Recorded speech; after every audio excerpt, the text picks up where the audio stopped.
guys, Radhe Radhe, Jai Shri Krishna to all. This side Ruby Tyagi. I warmly welcome everyone to the Sadhana Viz Academy platform. I'm good and I hope you are also doing very well.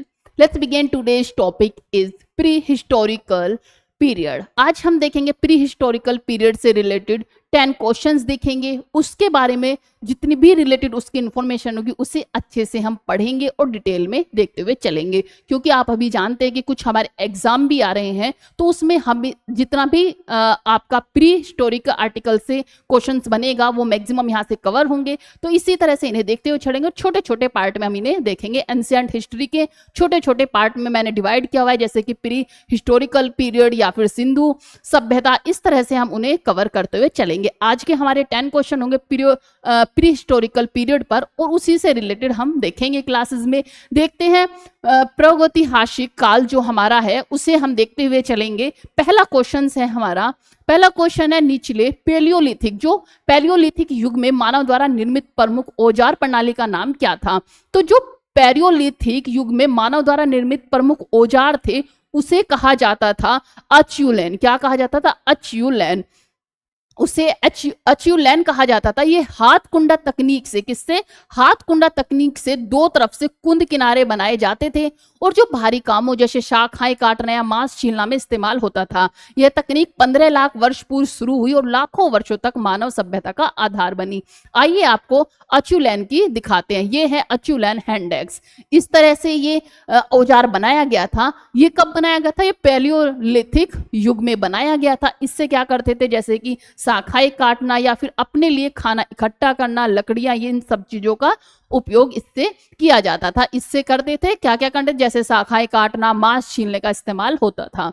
Next question चलते हैं. इसी तरह से हम pictures को देखते हुए चलेंगे कि हमें एक आइडिया रहेगा कि किस काल में किस तरह के औजार थे, मानव था, मानव किस तरह से आविष्कार कर रहा था. तो ये सब देखते हुए चलेंगे. नेक्स्ट क्वेश्चन है मानव ने आग का नियंत्रित उपयोग सबसे पहले किस युग में किया? तो उन्होंने किया था मध्य पैलियोलिथिक युग में. मध्य पैलियोलिथिक युग था 4 लाख से 2 लाख वर्ष पहले में मिले जीवाश्म और राख के प्रमाण से दर्शाते हैं. हमें कैसे पता चलता है? तो जो मध्य पैलियोलिथिक थे उनके जीवाश्म, उनकी राख से हम आइडिया लगाते हैं कि उस काल के जो मानव थे इस तरह से वर्क करते थे, इस तरह उनकी चीजें थी. राख प्रमाण दर्शाते कि होमो इरेक्टस, जो होमो इरेक्ट्स थे, इरेक्ट्स और होमो नेडरथाइलेसिस, कौन? नेडरथाइलेसिस ने आग जलाना और उसे संरक्षित करना सीखा. इससे वो क्या करते थे? जैसे भोजन पकाते थे, शीत निवारण और रात में सुरक्षित रहना संभव होता था.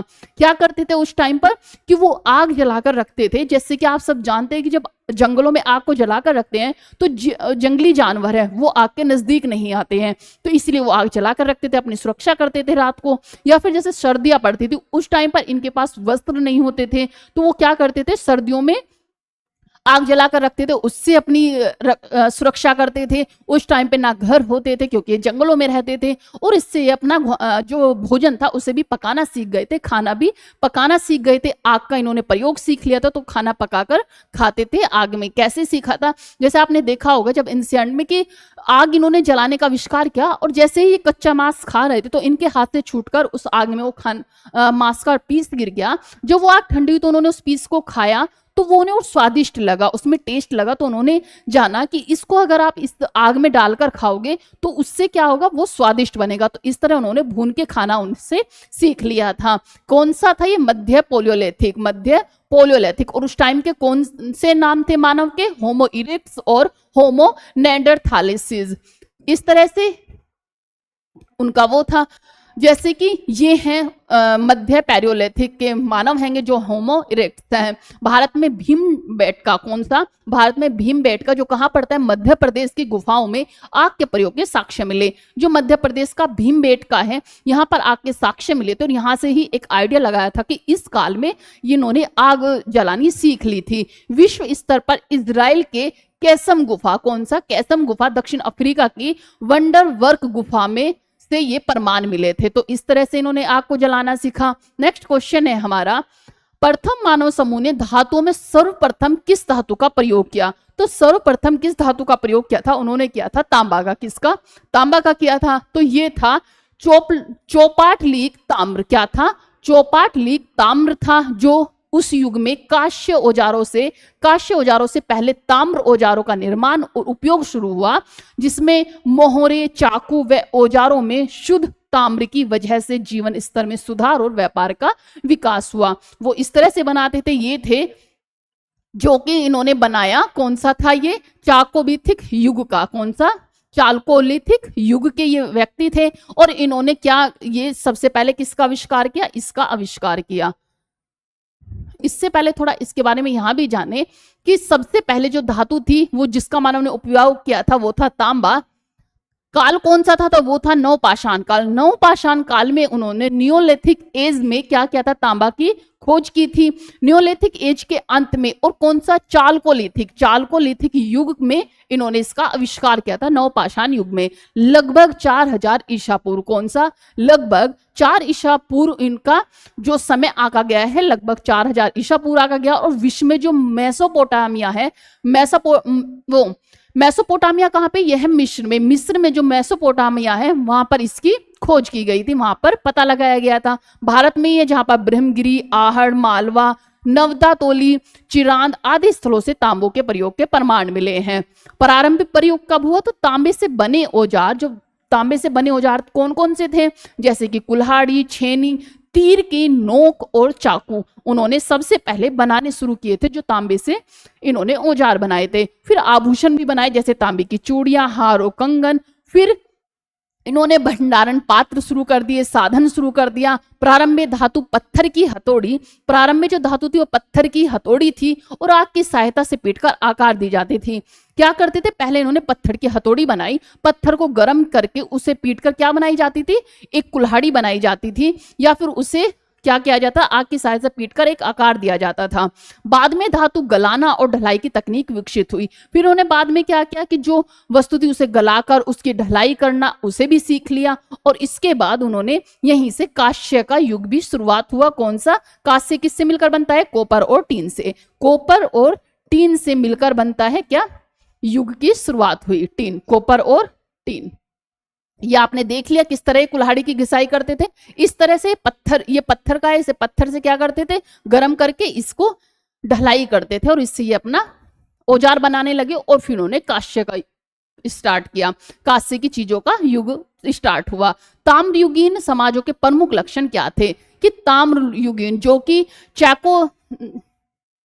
चालकोलिथिक समाज था, उसका कहां से प्रमुख लक्षण क्या थे? तो उसके प्रमुख लक्षण थे, ये समाज पत्थर और ताम्र के औजारों का मिश्रण करते थे, स्थायी गांव बसाते थे, कृषि व पशुपालन करने लगे थे और मिट्टी के लाल बर्तन कला विकसित हो गई थी। उस टाइम तक ये बर्तन पर कला भी विकसित करने लगे थे। तांबे के औजारों ने जंगल की सफाई व भूमि जोतने की क्रांति लाई। यहां से इन्होंने ताम्र के जब इन्होंने औजार बनाने शुरू कर दिए तो इसके साथ साथ ये बर्तनों पर कला करने लगे, उनके लाल कलर करने लगे। इसी के साथ कृषि भी इन्होंने सीख ली, पशुपालन सीख लिया। वहां से खेतों की कटाई करने लगे, खेतों पर वहां पे साफ करके उसे जोतना शुरू कर दिया। तो ये सब चीजें कहां से हुई? ये हुई पत्थर और ताम्र औजारों का जब मिश्रण करते थे। किसमें? ताम्रयुगीन में।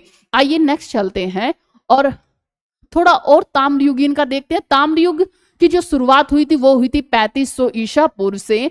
भारत में यह काल 2800 ईसा पूर्व से 700 ईसा पूर्व तक चला। तांबे और कभी कभी कांस्य का उपयोग किया जाता था, कॉपर का या फिर ब्रोंज का उपयोग किया जाता था। कृषि प्लस धातु उपकरणों का प्रयोग किया जाता था। इनका कृषि में भी यूज किया जाता था और धातु उपकरणों में भी यूज किया जाता था। स्थायी गांवों का निर्माण और मिट्टी के लाल चित्रित बर्तन ये बनाना इन्होंने शुरू कर दिया था।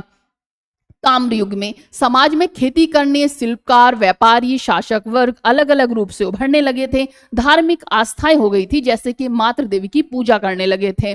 भारत की प्रमुख ताम्रयुगीन संस्कृति थी यह आहड़ संस्कृति जो कि राजस्थान में प्रचलित थी, मालवा संस्कृति जो कि मध्य प्रदेश में प्रचलित थी, कायथा संस्कृति मध्य प्रदेश में, जोरवे संस्कृति महाराष्ट्र में और चिराद जो संस्कृति थी वो बिहार में हुई। क्योंकि जैसे जैसे इंसान अपने दिमाग का यूज करने लगा, अपना मस्तिष्क यूज करने लगा, ऐसे ऐसे उसने औजार बनाने तो सीख ले, लेकिन वो फिर शासन करना भी सीख गया, किसका राज होना चाहिए ये भी सीख गया, फिर मातृ देवी की पूजा भी करने सीख गया, फिर अलग अलग संस्कृति में विभाजित होना भी शुरू हो गया। तो ये सब चीजें हुई। इस तरह की ये ताम्रयुगीन संस्कृति, जब ताम्रयुगीन था तो इस तरह के लोग थे जो ताम्रयुगीन थे। इससे नेक्स्ट चलते हैं, प्रोटो हिस्टोरिक अवधि का अर्थ क्या है। प्रोटो हिस्टोरिक अवधि का अर्थ क्या है, तो यह चरण सब खुद लिखित अभिलेख नहीं होते थे। बाहरी सभ्यताएं जैसे मेसोपोटामिया या फारस के लेखों से हमें उपमहाद्वीप की घटनाओं का संकेत मिल जाता है। यह आरंभिक ऐतिहासिक समय है, आरंभिक ऐतिहासिक समय है। आइए इसके बारे में जानते हैं कि जो प्रोटो का मीन्स होता था, प्रोटो का मीन्स होता प्रारंभिक और हिस्टोरिक का इतिहास, जहां लिखित अभिलेख उपलब्ध हो। प्रोटो हिस्टोरिक पीरियड उस काल को कहते थे जब समाज में लिपि का ज्ञान तो होता था लेकिन वह पूरी तरह पढ़ी या समझी नहीं जा सकी थी। यानी इस समय लोग लिखते थे पर आज की पीढ़ी या पुरातत्वविद उसे पूरी तरह पढ़ नहीं पाए। उस टाइम पर जो प्रोटो हिस्टोरिक काल था, उस टाइम पे जो लेख लिखे गए थे उसे हमारे जो आज के लोग हैं, जो हिस्टोरिक लोग हैं, वो उसे पढ़ नहीं पाए हैं। तो मीन्स वहां पे लिपि तो है लेकिन उस लिपि को आज तक नहीं पढ़ा गया है। तो वो काल था प्रोटो हिस्टोरिक अवधि का। यह काल प्रगतिहासिक, प्री हिस्टोरिक और ऐतिहासिक हिस्टोरिक काल के बीच आता है। इस समय कृषि, पशुपालन, धातु उपयोग और नगर जीवन की शुरुआत हो चुकी थी, लेकिन लिखित अभिलेख अधूरे या अपठनीय होने के कारण इतिहास अधूरा है। इसका मतलब है कि उस टाइम की जो लिपि है उसे एक तो पढ़ा नहीं गया, अगर पढ़ा नहीं जा रहा है तो ये आइडिया लगाना मुश्किल है कि वहां पर क्या क्या चीजें थी। तो ये तो पता चलेगा कि उस टाइम पर पशुपालन होने लगा था, सब चीजें होने लगी थी, लेकिन ये मतलब पूरी तरह से पता लगाना अभी मुश्किल है क्योंकि उनकी जो लिपि थी उन्हें पढ़ा नहीं जा सका। इसलिए पशुपालन, धातु उपयोग और नगर जीवन भी शुरुआत होगी थी। वहां के जो जीवाश्म देखे गए हैं, वहां के जो स्ट्रक्चर को देखकर ये पता लगाया गया है। आइए नेक्स्ट चलते हैं। भारत में प्रोटो हिस्टोरिक काल का सबसे फेमस जो एग्जाम्पल है वो है सिंधु घाटी सभ्यता, जिसमें आपने देखा होगा कि बहुत ही शहरीकरण उस सभ्यता में था। शहरीकरण और बहुत ही अच्छे से वहां के घर बनाए गए थे, चारों तरफ दीवारें होना, एक जैसे कि 4 बार कटने वाले रास्ते बनाना, हर घर के साइड में नालियां होना, तो इस तरह से अब चीजें बनाई गई थी। तो वो शहरीकरण था। इसका मतलब उस युग में शहरीकरण भी था, पशुपालन भी था और बहुत सब चीजों का वहां पर प्रचार हो चुका था। उन लोगों को बहुत चीजों की नॉलेज हो चुकी थी। आइए देखते हैं। प्रमुख उदाहरण है सिंधु घाटी सभ्यता, क्योंकि इसमें लिपि जो हड़प्पा स्क्रिप्ट तो मिली है लेकिन अब तक पढ़ी नहीं जा सकी है। विश्व की प्रोटो हिस्टोरिक सभ्यताएं मेसोपोटामिया, टिग्रिस और जो यूफ्रेटिस नदी के बीच में थी। मिस्र की सभ्यता जो कि इजिप्ट सिविलाइजेशन था वो नील नदी के किनारे था। कहां पर? नील नदी के किनारे था। चीन की हवांग हो सभ्यता और वो मेसोपोटामिया की मोसाब सभ्यता भी यहीं पर मिलती है, में भी इसी समय के अंतर्गत माना जाता है। इनकी स्क्रिप्ट तो मिली है लेकिन उस स्क्रिप्ट को आज तक पढ़ा नहीं जा सका है। जो सिंधु सभ्यता है उसे हम नेक्स्ट चैप्टर में डिटेल में देखेंगे।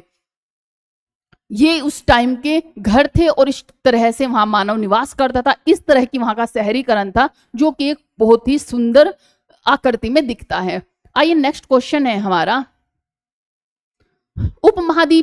उपमहाद्वीप में कृषि की शुरुआत किस काल में हुई? तो ये हुई थी नियोलिथिक में। कब? नियोलिथिक काल में की गई थी। 7000 से 6000 बीसी में मेहरगढ़, कहां पर? मेहरगढ़ जैसे स्थलों पर, जैसे दालें, अनाज और जौ आदि की पहली व्यवस्थित खेती शुरू हुई। स्थायी बस्ती और मिट्टी के बर्तन भी इसी दौरान उभरे थे। तो ये कौन सा था? उपमहाद्वीप पे कृषि की शुरुआत कब हुई थी? तो नियोलिथिक में। आइए नियोलिथिक के बारे में थोड़ा जान लेते हैं कि नियोलिथिक क्या है। ये थी 7000 से 6000 बीसी के बीच का ये टाइम पीरियड था। इस टाइम पर मेहरगढ़ के जो जीवाश्म भी पाए गए थे, तो वहां पर देखा गया था कि वहां पर दालें होती थी, अनाज भी उस काल में होता था और उस काल में जो होती थी जौ आदि का उपयोग था। जो कृषि थी उसमें क्या थी? मुख्य फसल थी दालें, अनाज और जौ। पहले व्यवस्थित खेती शुरू हो गई थी और यहाँ पे बस्ती और मिट्टियों के बर्तन भी इसी दौरान उभरे थे। जो बस्तियां बनाई गई, जो मिट्टी के बर्तन बनाए गए, वो जो ज्यादा प्रचलित हुए वो इसी युग में हुए। कौन से युग में? तो ये हुए थे नियोलिथिक। किसमें? नियोलिथिक काल में। नियोलिथिक काल में। आइए नेक्स्ट क्वेश्चन पर चलते हैं। पशुपालन का आरंभ स्थल कहां पर माना जाता है? तो वो मेहरगढ़ में ही माना जाता है। मेहरगढ़ में पशुपालन का आरंभ स्थल माना जाता है। तो मेहरगढ़ कहां पर है? ये है आज के पाकिस्तान में। कहां पर? आज के पाकिस्तान में। लगभग 7000 बीसी से यहाँ पर क्या क्या जो पशुपालन में मुख्य पशु कौन कौन थे, तो जैसे भैंस, बकरी, भेड़, ये वहां के मुख्य पशु थे। पालने की प्रारंभिक प्रमाण मिलते हैं, इससे मांस, दूध और त्वचा की निरंतर आपूर्ति संभव हुई। इससे क्या हुआ कि दूध, मांस और त्वचा की आपूर्ति निरंतर उसकी आपूर्ति हुई। आइए नेक्स्ट देखते हैं इसी नेक्स्ट क्वेश्चन हमारा कि पहले मानव, मैंने इसे ज्यादा डिटेल में ना करके इतना बताया कि अगर क्वेश्चन से रिलेटेड है तो आपको एटलीस्ट इतना समझ आए कि ये क्वेश्चन क्या कह रहा है, इसके बारे में थोड़ी जानकारी भी हो, क्योंकि ज्यादा डिटेल में तो फिर चैप्टर वाइज होंगे और उसमें मैंने चैप्टर वाइज ही किए हैं, लेकिन जैसे कि 10 क्वेश्चन लिए, उन 10 क्वेश्चन को अच्छे से डिटेल में थोड़ा थोड़ा उनका टॉपिक लेके मैंने समझाया। अगर आपको बिल्कुल डिटेल में चाहिए तो आप कमेंट बॉक्स में मेंशन करें, मैं उसकी अलग से सीरीज लेकर आऊंगी और एक पूरे डिटेल थ्योरेटिकल उसमें आपको एक्सप्लेन कर समझाएंगे। पहले मानव समूह ने मिट्टी के बर्तन कब बनाने शुरू किए, तो मिट्टी के बर्तन भी इन्होंने कब किए थे, नियोलिथिक काल में ही शुरू किया था। नियोलिथिक काल उत्तरार्ध 6000 से 5500 बीसी में यमुना और घाघर क्षेत्रों में, जहां पे यमुना नदी का स्थान था, घाघर नदी का स्थान था, उन क्षेत्रों में मिट्टी के बर्तनों का विकास हुआ जो खाना पकाने और भंडारण में सहायता कर रहे थे। क्योंकि जैसे आपने देखा जितनी भी सभ्यता पहले पाई गई हो मैक्सिमम नदियों के किनारे पाई गई है, जिससे कि उन्हें पानी की अच्छे से पूर्ति होती रही, वहां पे फसलें वगैरह वो सब चीजें करते रहे। तो ज्यादातर जितनी भी सभ्यता थी मैक्सिमम नदियों के किनारे मिली हैं। तो ये मिट्टी के जो बर्तन का विकास हुआ जो खाना पकाने और भंडार में भी सहायता रही। तो कब, नियोलिथिक काल में। नेक्स्ट चलते हैं सिंधु घाटी के पुरातत्व। सिंधु घाटी के पुरातन अवधि एक उदाहरण स्थल कौन सा है, तो वो है रावी फेज स्थल। कौन सा है, रावी फेज स्थल। जैसे चक हमीरपुर जो कि 3300 या 2600 बीसी ने आरंभिक शहरी लक्षण दिखाए। साधारण ईंटों से घर, यहाँ पर क्या थे, साधारण ईंटों से घर थे, नहरें थी और मिट्टी के बर्तन थे। तो ये हुआ। नेक्स्ट देखते हैं और लास्ट क्वेश्चन हमारा, लोहे के प्रथम प्रमाण भारत में कहाँ मिले थे, तो वो मध्य भारत में। कहाँ पर, मध्य भारत, जो कि वारधा घाटी व पूर्वी उत्तर प्रदेश के स्थल थे, जहां पर 1800 से 1200 बीसी से खोखे, औजार व नाले मिले हैं जो लोह युग के प्रारंभिक अवस्था दिखाते हैं। ये थे हमारे 10 क्वेश्चन। इससे नेक्स्ट हम कल पढ़ेंगे सिंधु घाटी सभ्यता, जिसे आप कल देखेंगे और आप मुझे जरूर बताएंगे कि आपको ये सीरीज कैसी लग रही है।